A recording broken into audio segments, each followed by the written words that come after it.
Assalaamu'alaikum warahmatullahi wabarakatuh. Welcome to lesson 4 of 5 Minutes Tajweed with All Quran, where we learn to improve our recitation of the Holy Book of Allah subhanahu wa ta'ala. In the previous lesson, we discussed the hukum of izhar halqi. Be sure to check it out if you have not.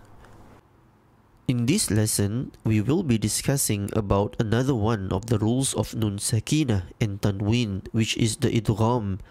Let's get started. Idgham means to merge, and Idgham can be further divided into two main categories. The first category of Idgham is called Idgham bila Ghunnah, which basically means to merge only without any prolonged nasal sound. This happens whenever the Nun Sakinah or Tanwin meets these two huruf. They are huruf Ra and Lam. Let's look at these examples. From Surah Al-Balad, verse 6. يَقُولُ أَهْلَكْتُ مَالًا لُبَدًا. In this example, we can see that the Tanwin in Malan is not read. Instead, it is being merged with the next huruf, which is a lam. So instead of reading it as malan lubada, we merge it with malal lubada without any prolonged nasal sound. In the next example, from Surah Ttaa, verse 49. قَالَ فَمَنْ رَبُّكُمَا يَا مُوسَى. We see that the Nun Sakinah sound in Faman is not read. Instead, it is being merged with the next huruf that it meets, which is Ra. So instead of reading it as Faman Rabbukuma, we read it as Faman Rabbukuma, to merge without any prolonged nasal sound. The second category of Idgham is Idgham bi Ghunnah. This means to merge with prolonged nasal sound. And this happens when Nun Sakinah or Tanwin meets either one of these four huruf.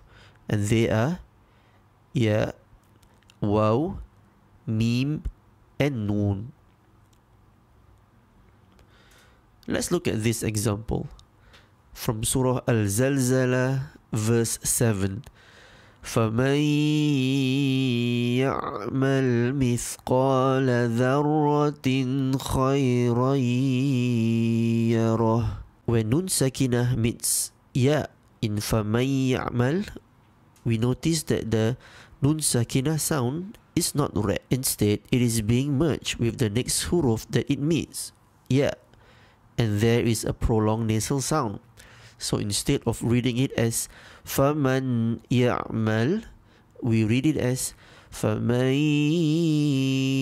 يَعْمَلْ. In the next example from Surah Abasa, verse 13. فِي صُحُفٍ مُكَرَّمَةٍ.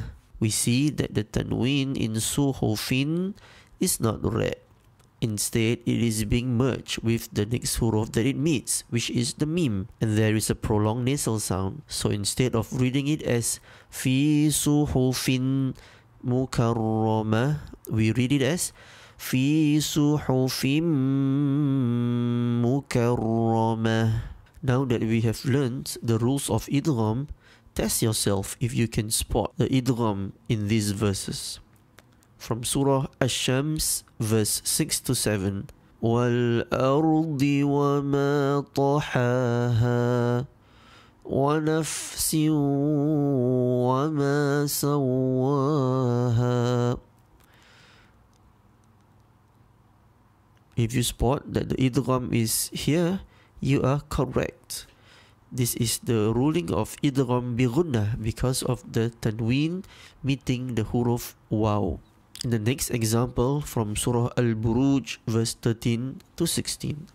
Can you spot the Idgham? إِنَّهُ هُوَ يُبْدِئُ وَيُعِيدُ وَهُوَ الْغَفُورُ الْوَدُودُ ذُو الْأَرْشِ الْمَجِيدُ فعال لما يريد. If you manage to spot the idgham here, well done. When Tanwin meets the huruf lam, the ruling is idgham bila ghunnah, to merge only without prolonged nasal sound. In the next example from Surah Al-Fajr, verse 23, وَجِيءَ يَوْمَئِذٍ بِجَهَنَّمَ يَوْمَئِذٍ يَتَذَكَّرُ الْإِنسَانُ وَأَنَّى لَهُ الذِّكْرَى. Can you spot where the idgham is?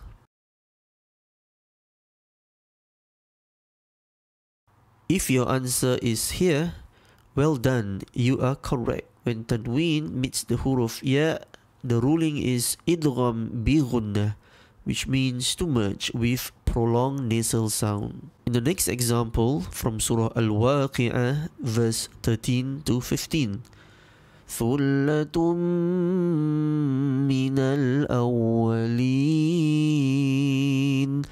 وَقَلِيلٌ مِّنَ الْآخِرِينَ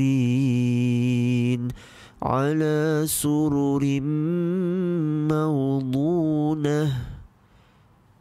Are you able to spot the idgham in these verses? If your answer is here, here, and here, well done. Whenever a tanween meets the huruf meem, the ruling is idgham bi ghunnah, which is to merge with a prolonged nasal sound. Thank you for being with us today. We hope that you have benefited from the video.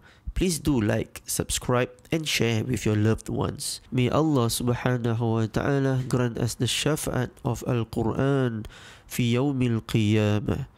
Till next time, Assalaamu'alaikum wa rahmatullahi wa barakatuh.